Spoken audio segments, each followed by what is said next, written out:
So hey everyone, officially. So my name is Katie Wilhelm. I'm a graduate assistant over at Sark, so the Student Academic Resource Center.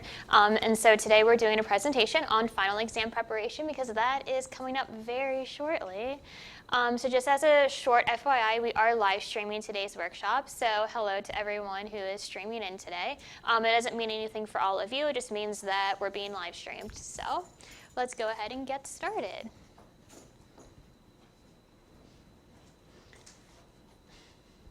And this is just an FYI.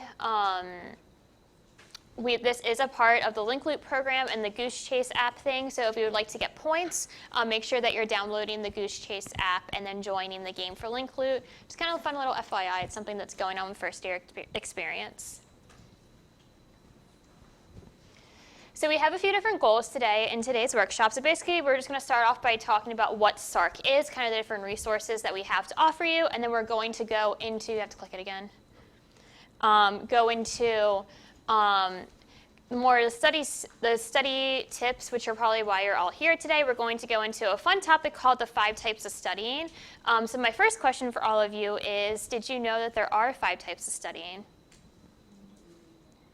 I saw like one head nod, but the rest knows, which is typically what I see. So fun fact, there are 5 types of studying, so we will detail those 5 today. We will go into some more general test prep tips, as well as talking about test anxiety, because I know that might be something a lot of you are experiencing, especially with potentially a lot of final exams coming up, as well as kind of going through some questions and answers afterwards. Sound good? Awesome. So basically, just to start off, some basics about Sark. So who here has heard of Sark before today? Awesome. I hope that's every hand, was it, basically? Yay.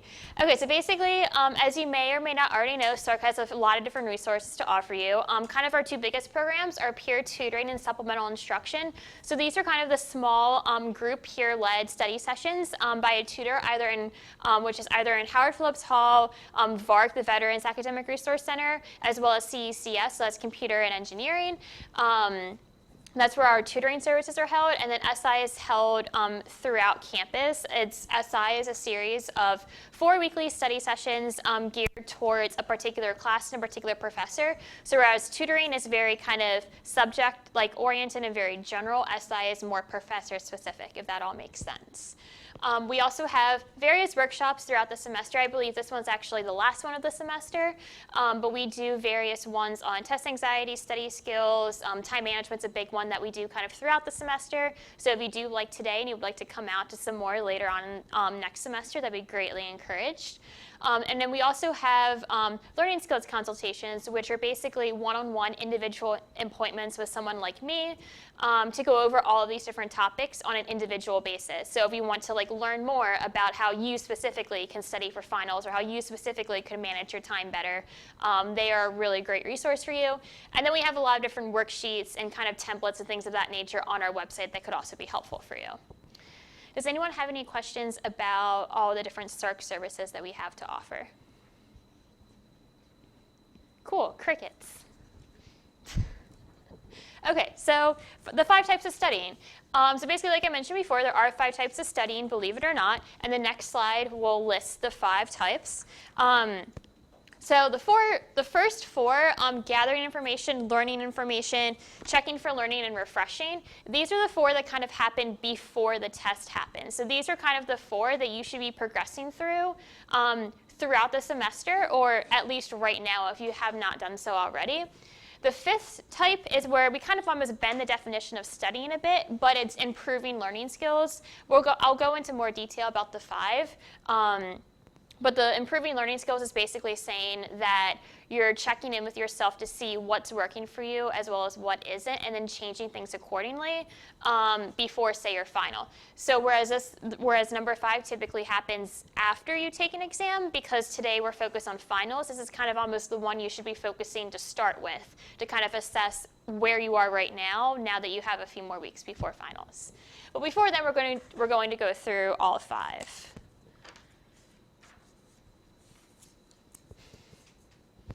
Okay, so the first type is studying to gather information. So this is kind of the basic, you're physically gathering the information that you need to know. So you're probably already doing this and you may or may not already realize it. So this is where you are going to class, because hopefully you are going to class, right? Right? Awesome. So this is where, and you also have access to your textbook. Hopefully you're reading your textbook or completing other assignments on a regular basis. But even if you aren't for whatever reason, at least you have your textbook available to you. You have the PowerPoints on web courses available to you. This is basically having everything in front of you ready to go, as well as kind of starting to lay out that information in a more easy to read format. So if you have your big textbook, reading it, but then also starting to take notes in a way that works best for you. And then starting to compare your class notes with other classmates to make sure that you actually got everything down that you needed to get down from class. So the first type, it's pretty basic in that it's basically just the gathering the information that you need to know. But this is something that needs to happen throughout the semester in order for it to be successful, because if you don't have access to your information come finals time, it makes it really hard to study the rest of it and to progress through the other types. So studying to learn information. So this is kind of the type that you will be spending the bulk of your time in. Likewise, you might already be spending a lot of time in. So this is where you're starting, once you have all the information in front of you, you're really starting to learn it. So you're really starting to make flashcards and go through them multiple times. Reading your notes, maybe rewriting your notes multiple times. The key here is really reciting the information, because that constant repetition is what moves information from your short-term memory to your long-term memory. And when it comes to test day, when it comes to when you're sitting down for your final, what you're going to be able to recall the most easily is the information that is stored in your long-term memory. And the way to get all of the information into your long-term memory is by that constant repetition. So whether that's flashcards, rewriting notes, rewatching PowerPoints or videos or things of that nature, basically whatever it looks like for you in your respective classes, just that constant repetition. But the key here is don't procrastinate, because when I say repeat information over and over again, that obviously is going to take you a lot of time. That's why it's good that you're here today, because you still have a few weeks before finals really start up. So you have the time to really start making those flashcards, rewriting those notes, doing that constant repetition. And this is also the time where you can really start to plan out how you're going to go about doing all of this. Another tip that we also have towards the bottom is that we recommend a minimum of 2 hours study time per credit hour that you're enrolled in. And that's just minimum. So basically, let's say you're in a 3-credit class. We suggest 2 hours of studying per week per credit hour. So that's 2 times 3 equals 6 hours a week of studying for each 3-credit hour, for each 3-credit class that you're taking. We actually suggest up to 3 hours of studying time per week for any STEM classes. So the science, engineering, math, technology type classes. Obviously that can adjust accordingly based off of how well you're already doing in a subject and your comfort level and all of that. But that's just kind of the ballpark in case you're wondering how much time should I really be spending doing all of these things. And the third step is checking for learning. So this is kind of what was already covered in step 2, but just repeated again, is really just the importance of self-testing yourself. So you've learned a lot of information already, or at least you think that you have, and this is where you kind of start to test yourself. So if you have sample questions, sample practice problems for a particular class, do them, see what you can get right, see what you're struggling with, and then go figure out the things that you're still struggling with and focus on those things. In order to know what you're struggling with the most, that's where self-testing comes into play. So usually practice problems in the back of a textbook are a really good source for this. Your professor might have access to past tests or things of that nature, whatever is appropriate for them, whatever they might have to give you. And it really is just checking in to see if you truly know the information. Another good tip is to see if you can if you can teach someone else information. If you have the ability to tell, let's say you're talking to if you're a senior and talking to a freshman, if you're explaining to this freshman who might have never heard what a cell is, hypothetically for biology, if you have the ability to tell this person what a cell is and all of the parts of it and everything without looking at your notes and everything, it seems like you probably have a good understanding of cells. But if you're trying to educate someone on cells and you don't even know how to start that conversation, that probably indicates that you don't have the best knowledge of cells, and that might indicate that you need some more prep yourself. Does that all make sense? Cool. Does anyone have any questions so far? I feel like I've gone through these first few slides pretty quickly. Have you been doing all of these things already, maybe just not realizing it fell into the types of studying? Okay, I see some head nods. Cool. So on to the fourth type is studying to refresh. So this is where you've already kind of figured out the information that you need to know versus the information that you kind of already knew. This is kind of the step that will happen pretty closer to finals, so probably the week right before finals. You've spent so much time learning all the information that you didn't know already, and that's great, but you want to make sure that you still remember the information that you knew earlier in the semester.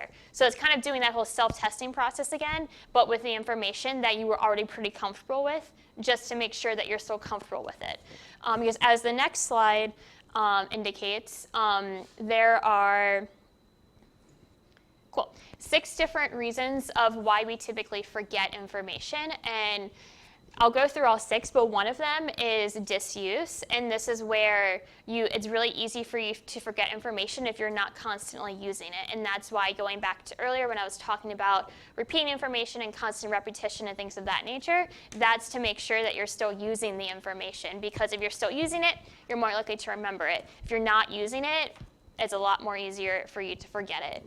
A couple other ways that we typically forget information. The first one up there is what we call changed clues. So this is where you learn information one way, and then you get to the test and it's asked in a totally different way, and then suddenly you don't know the term, you don't know the concept because it's being asked in a different way.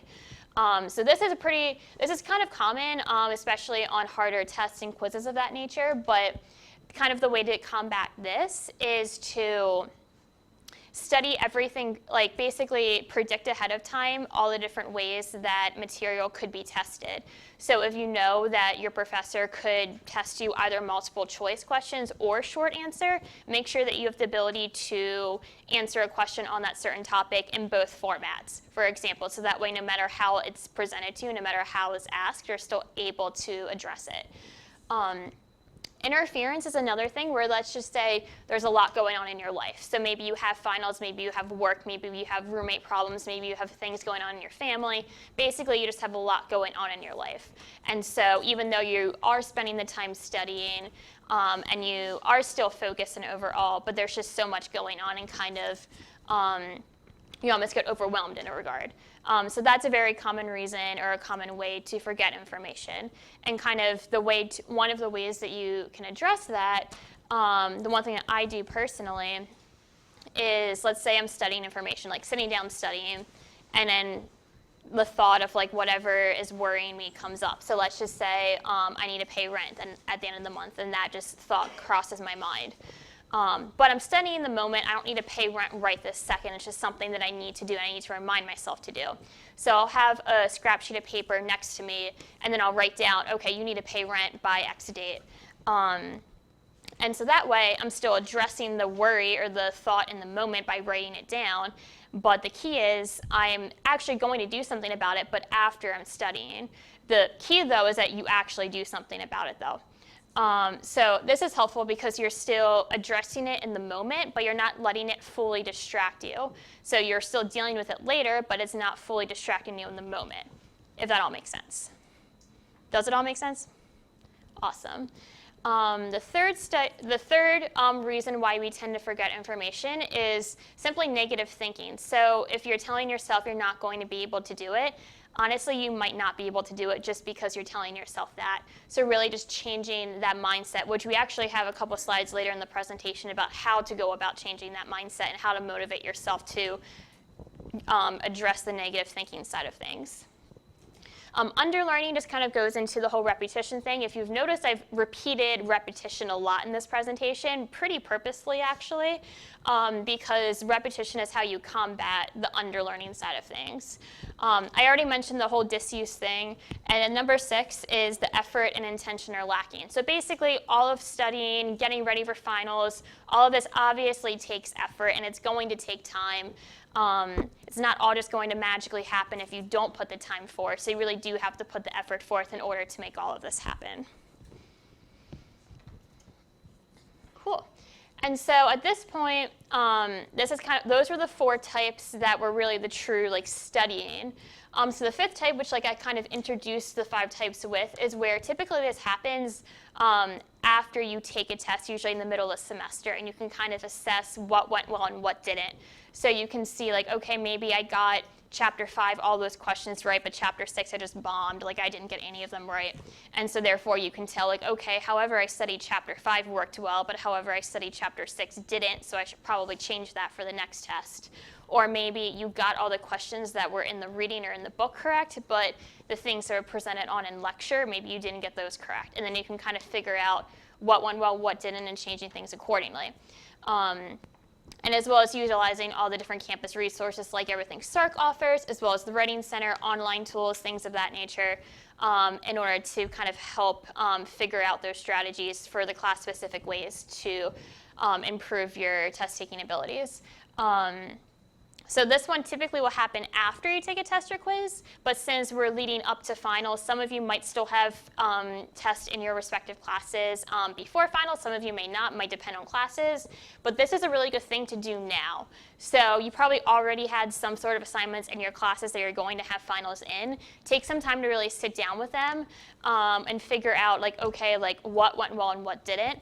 Even if you don't have access to the actual test that you took earlier in the semester, you probably have some idea of what was going through your mind when you took the test. So you probably have some idea of, yeah, I was pretty confident when I was answering those questions from chapter 5, but chapter 6 is where I lost the confidence. That's probably just kind of a key right there, that even if you don't have the grade or the test in front of you to verify that, you already can kind of tell yourself that however you studied chapter 5 probably went well, and however you studied chapter 6 probably didn't. Does anyone have any questions so far? It's been a really quiet group today. So it's all making sense though? Awesome. So yeah, so that was kind of the 5 types of studying, but all of this 5 types of studying can't really happen if you're not in the proper studying environment. So in order to get some of you talking, I'm going to throw a question out there for you. Kind of describe to me where you currently study. Are you typically at home? Are you typically at the library? Are you in your room? How organized or how chaotic is your study environment? Just kind of clue me in on where you are studying right now. Home? Yeah. Library? Okay, at a desk. Yeah? Outside the library, getting fresh air and everything? Awesome.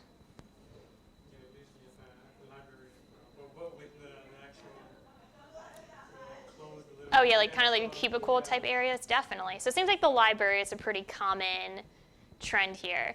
Another kind of more unique question I'll throw out there for you. If you could kind of design the most perfect studying environment for you, what would that look like? Would it be loud? Would it be quiet? Would you have comfy chairs? Would you have really hard chairs? Would you have snacks next to you? Would you not have snacks next to you? Would you have music playing? Would you not have music playing? Kind of what would be your perfect studying environment? I see your hand first. Well, I like to listen to music when I study. Mm-hmm. I usually have headphones, but sometimes they get a little tight. So something, if I'm not really distracting others, Mm-hmm. music would be nice. Okay. As far as the chair, probably not too comfortable, because that tends to interfere. Right, understandable. Might encourage some sleep. Probably included. Okay. Right. I saw your hand, yeah?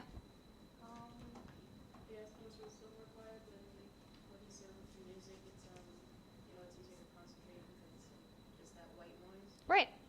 I would prefer something a little comfier.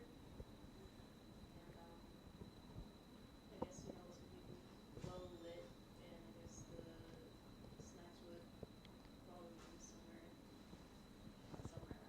Right, yeah, so well lit, some snacks somewhere, definitely. Any other thoughts?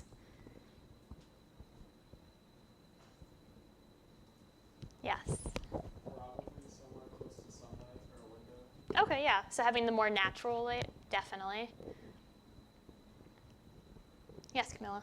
Whiteboards everywhere. Yes, whiteboards everywhere, so you can kind of like write out everything, definitely. I'm trying to be creative here, it's kind of the key here.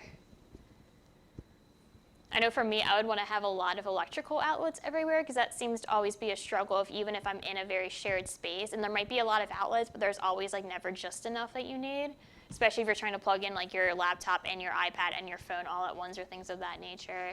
I'd want to have a lot of different snacks available, so not just like one snack, but like 5 different ones, like some crunchy, some sweet, just to like have variety there.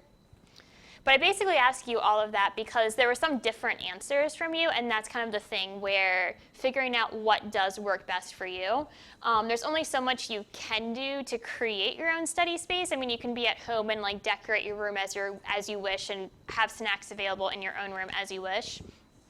But then again, there's only so much you really can do, and if you are studying in the library, you can't really like physically change the library all that easily. And if you can, that's pretty cool.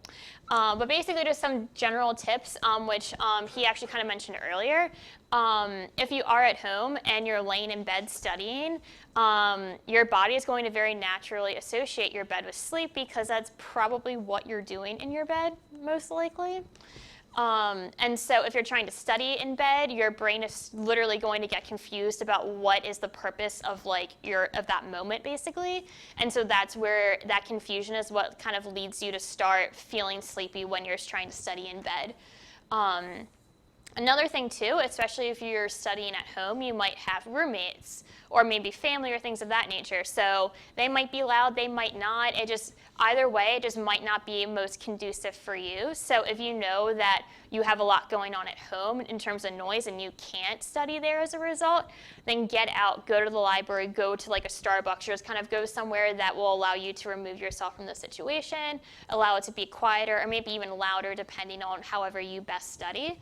Another thing too, which students often don't realize, is that typically at home you associate kind of whatever is going on in your personal life with home. So if you have like a lot of stressful things going on in your life right now, you're going to more likely think about them when you're at home in your room, kind of in that like comfortable space. And so it's going to be a lot harder to truly focus in on your studying when you have everything else kind of going on in your life. So that's where, especially if that kind of rings true for you, then getting out, going somewhere else, wherever that somewhere else might be for you, just to kind of remove those additional distractions. One thing I actually heard from a student who attended a learning skills consultation with me is that she lives pretty far from campus, so she can't very easily drive to campus to go to the library and things of that nature. But she lives around the corner from an IHOP, so what she'll do is that she'll go to IHOP, she'll order some food, she'll order a cup of coffee, and apparently that location has free Wi-Fi. I don't know if all IHOPs do, but apparently that one does. And so she'll get a booth that has a really wide table and just kind of spread out everything there, and so she'll spend a few hours just studying at IHOP. And I thought that was like a genius idea, because a lot of people think of like going to Starbucks or going to a coffee shop, which might be great, but typically everyone's doing that. So typically there isn't that much table space. I've done that at the Steak and Shake on University. Nice, nice. Really late at night, it's not that busy. Yeah. Forever.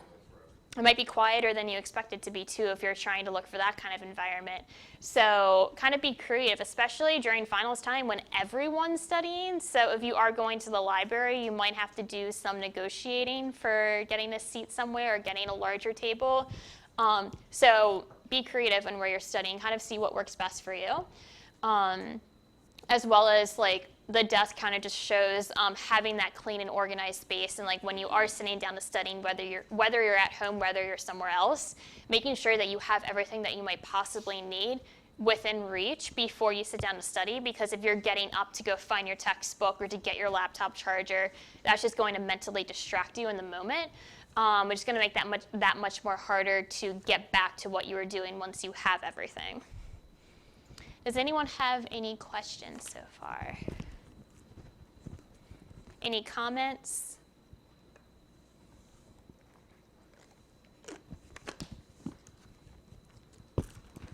Nothing? You just want to hear me talk some more?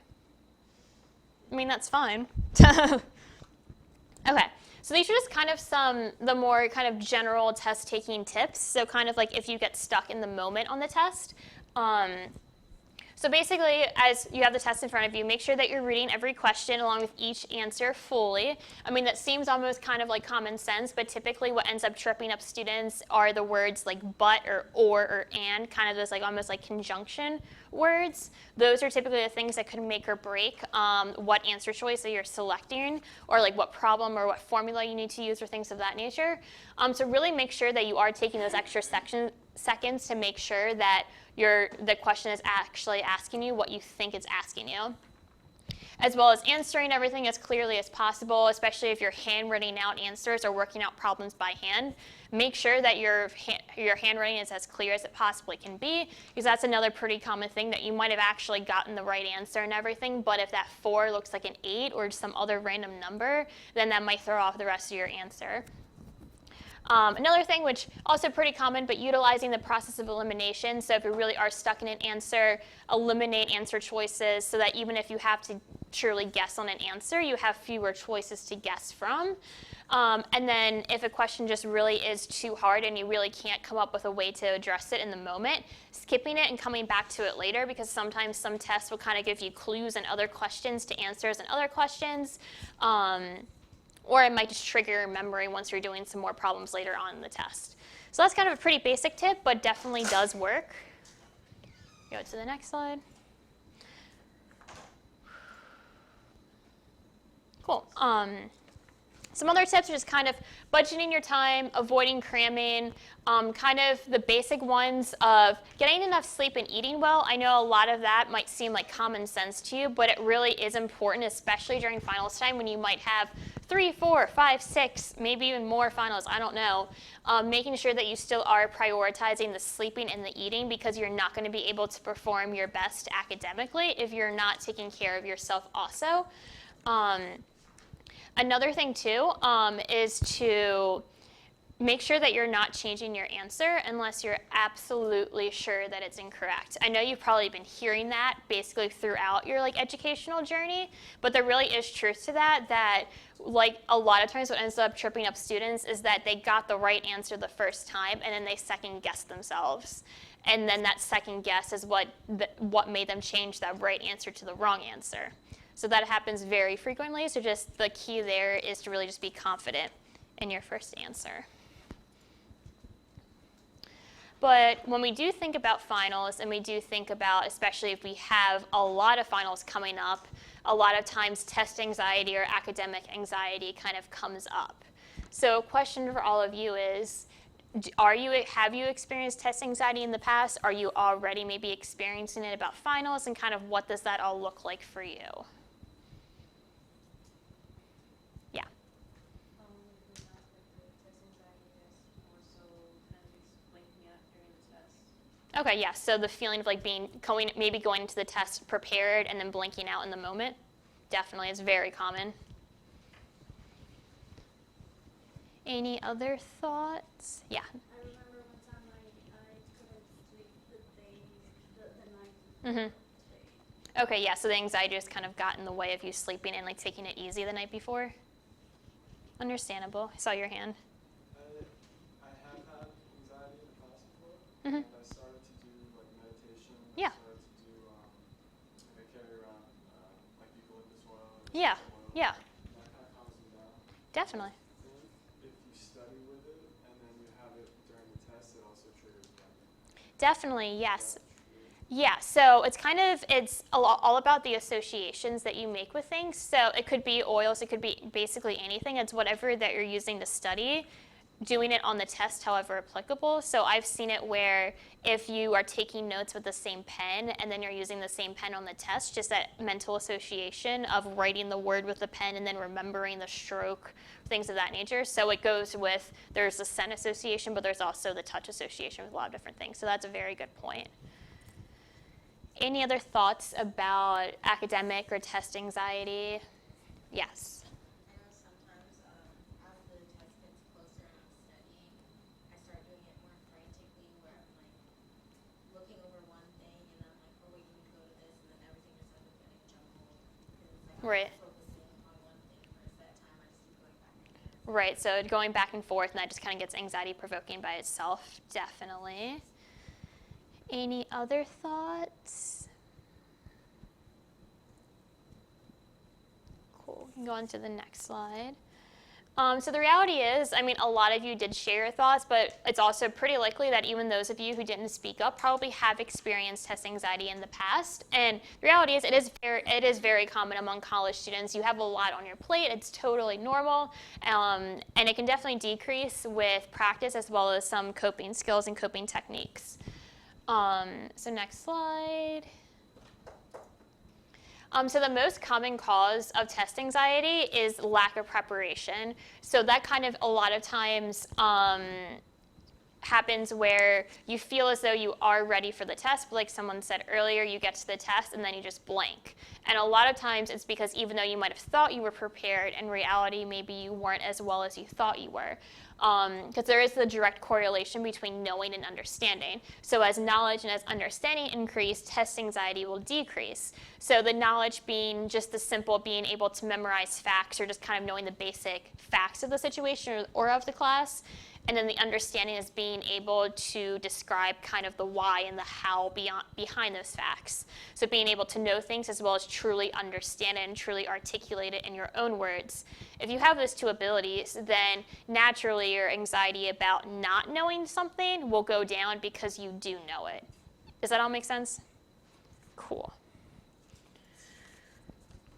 And so some tips for just kind of reducing that anxiety, as well as just kind of the negative thinking aspect that I mentioned earlier in the presentation, is kind of finding that like personal like mantra or that like saying or like motivational phrase that will really just in the moment, if something's really stressing you out, whether it's academic related or not, you can kind of just remind yourself of that kind of thing that will inspire you the most. If it's not an exact like phrase, it could be maybe the person that you are going to school for, maybe it's like your dream of what you want to do after graduation. It's kind of, it doesn't have to be like a mantra per se, it's just kind of whatever is going to motivate you to get through this test, to get through this semester, to get through the rest of your time in college. Just kind of figure out what that motivation is. I know for me, kind of my personal mantra is pain is temporary and pride is forever. So yes, it might be really difficult in the moment. There might be a lot going on, might be really stressful, might be physically or mentally painful, but the pride of getting through all of that is going to last you a lot longer than the pain associated with it will. So that's my personal mantra. Maybe it might work for some of you, maybe it won't. But just kind of find whatever that is for you. It might take some thinking if you can't come up with something right away. But once you have it, it will definitely help you. As well as once you do have it, physically post it in a lot of different places, just so that it's accessible to you. So even if in the moment, if you can't remind yourself of it consciously, having it kind of in that textbook that you're reading for finals or in a notebook that you're taking notes in, or even kind of as your background on your phone or on your computer, just kind of wherever that you're likely going to see it, put it there just so that you have that constant reminder of that motivation, because it might not, you might in this moment right now, you might not think something like that will help you, but it really will. Trust me on that. And then when it comes to reducing anxiety kind of on test day itself, so kind of the basic things are just making sure that you're getting to your test on time and you have all those supplies ready to go. I know that sounds really basic, but it does get really anxiety provoking in the moment if you get to the test room and then you realize like, oh my God, I don't have a Scantron, I need a Scantron, oh my God, and then that just kind of throws you off for the rest of the test. So just kind of making sure that you have everything ready to go before the test even starts. In those moments leading up to the test, don't think about the test. Don't think about material for the test. Some people might be going through their flashcards one last time. Don't do that, because that might make you think that you don't know something. You're probably not going to learn information in the last 2 minutes before your test. So really just put everything away. Just do, even if it's like mental visualization of being somewhere that's not the test room, kind of whatever it might be for you. But just think about something that isn't the test in the 5 or so minutes before the test. I've heard a couple different things. I wasn't done that. So when you get the test, I've heard kind of mixed reactions to this statement, but my suggestion is to kind of look over the entire exam, and so that way you have an idea of how many problems there are, about how much time you have to answer each problem. I've heard some disagreement on that statement before, because for some people they say that might stress them out even more to see like they're on question 1 and there's like 30 more questions and maybe they have like an hour, and just the idea of that might be more stressful. So that's where take this tip only if it's going to work for you. If you know that that's just going to stress you out more, then don't do it. But if having that time management like side of things, like, okay, I have about like 3 minutes to do each problem, that's great. If that's going to help you, then do it. So that's just kind of where figure out what works best for you in that regard. And the last couple bullets are just kind of thinking positively, reminding yourself of that mantra, or reminding yourself of why you're taking this class, why you're in this major, why you're in college, what you want to do after graduation, just kind of whatever is motivating you in the moment, remind yourself of that. When it comes to taking the test, I think I've covered a few of these in some of the earlier slides, but always going with your first instinct, so making sure that you're not second guessing yourself.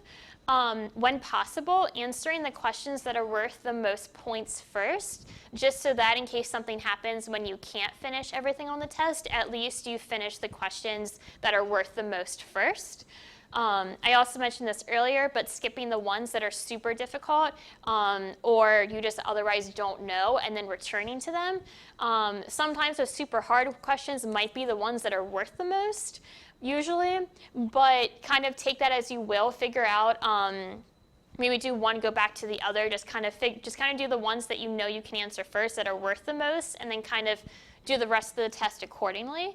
And then keeping focused, taking deep breaths in the moment if necessary, and also just keep your mind to like take your time, and it's not a race. I know for me, I'm usually pretty okay until I see the first person turn in their test, and I see maybe I'm only like halfway through the test, and then I'm like, oh my God, someone already finished. And so that's usually where my anxiety starts to go up, because I see someone else already finished. But you also have to remind yourself that just because they finished first doesn't mean that they actually did a good job. Maybe they're turning in their test because they didn't answer everything. And you don't know that. So that's just where don't focus on what everyone else is doing in the room. Just focus on what you're doing, so that way you're not getting distracted. What are your thoughts now? Have you all been doing these tips already? Does anyone have any other tips they would like to share about kind of leading up to the test or on test day itself? Yes. Just backing up the taking your time thing, because honestly, since I was little, like elementary school, I was usually like one of the last people to turn, Mhm. and I still am. Yeah. And it doesn't, like, it's been years since it's actually bothered me. I'm just like, okay, I'm Okay, yeah. on these, and like I'm here in my fourth year, so Mhm. things are good. Yeah. And like I've literally seen someone turn in their test in so soon, and then like I saw them shaking their head. It was just because they didn't know anything, like basically turning in my test. Right, yeah, and that can happen. Yeah. Tip I would give is, be sure to go back over the test, make sure you didn't miss anything, Mhm. and, be sure that you do have the confidence that you put down the right answers. Right, definitely. So that's a really good tip at the beginning. Making sure that once you're done the test, doing that quick like flip through to make sure that you did answer everything, especially if you are following these tips and you are skipping around, that can make it kind of easy to miss one just as a complete mistake. So definitely go back and make sure you've answered everything. Any other tips that you might have for the room? Yes. Try not to leave a question blank. Yeah, definitely. So even if you truly don't know something, at least try to come up with something. Definitely. Some professors are different when it comes to partial credit, but if partial credit is an option, you might as well at least try for it. Any other thoughts?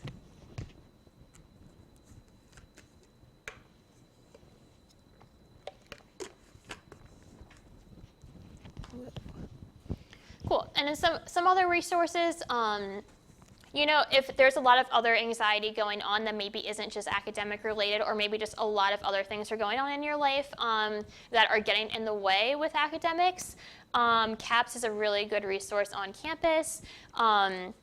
So just kind of don't be afraid to seek out professional help. If you're really are experiencing really intense anxiety, so having a lot of panic attacks, if that anxiety really never goes away, if you're seeing it not only academic related but in personal life as well, just to throw it out there that CAPS will definitely be able to help you through that.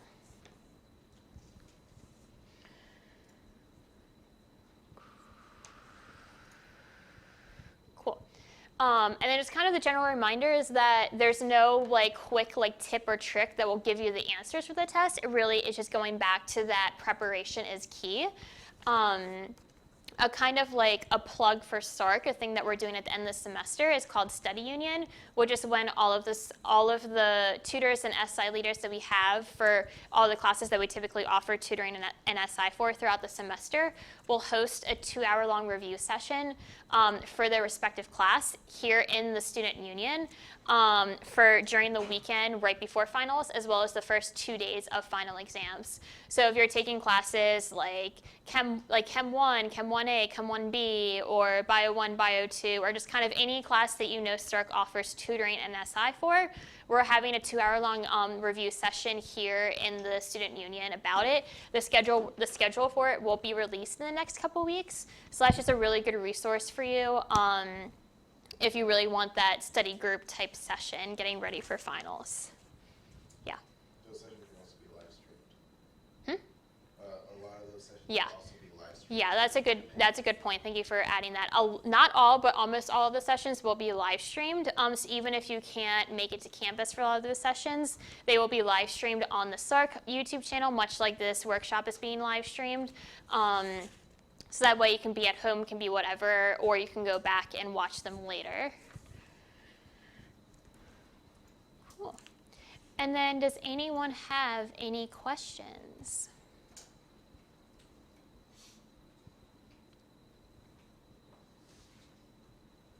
Any comments? Well, okay, so I have a question for all of you then. What is one thing that you're going to take from this presentation and you're going to implement it during your final exam studying? Yes. Preparing for any clues, because Mhm. often I'll find the question will be worded differently than all the questions that we studied, Right. and then it'll throw that. Definitely. So kind of keeping in mind what might make you forget something, like the change clues and then change it and then adjusting right there. I like the kind of relax, like 2 minutes before the actual Yeah. test, and I'm usually still staring at things, still stressing. Right. So just kind of putting everything away right up before the test and just focusing on staying calm before then. Definitely. Yes. More so, I guess, the study environment, Mhm. because I don't really get to be outside. Yeah. More so often, just really when I'm outside from the classes. Mhm. So I guess, in a way, rearranging your room to where you can focus, you can study, and everything is organized. Definitely. So whenever possible, adjusting your studying environment so that it works best for you. And then natural light's really great. So even if you can't be physically outside, just having, I think someone said earlier, having the big windows that have a lot of natural light as opposed to artificial lights like these. Definitely. Any other thoughts on today's presentation?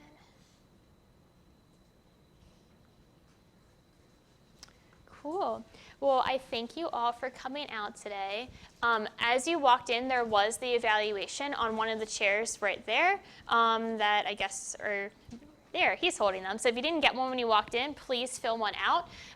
If you need me to sign something that kind of says that you were here today, I will gladly sign that. You just have to complete the evaluation first. If you go to the very last slide, Camilo.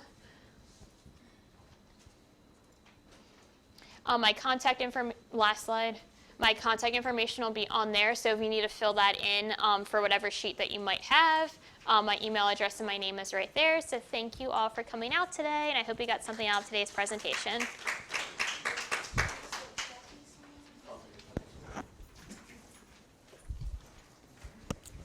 Hello. Cool, I'm just going to do this.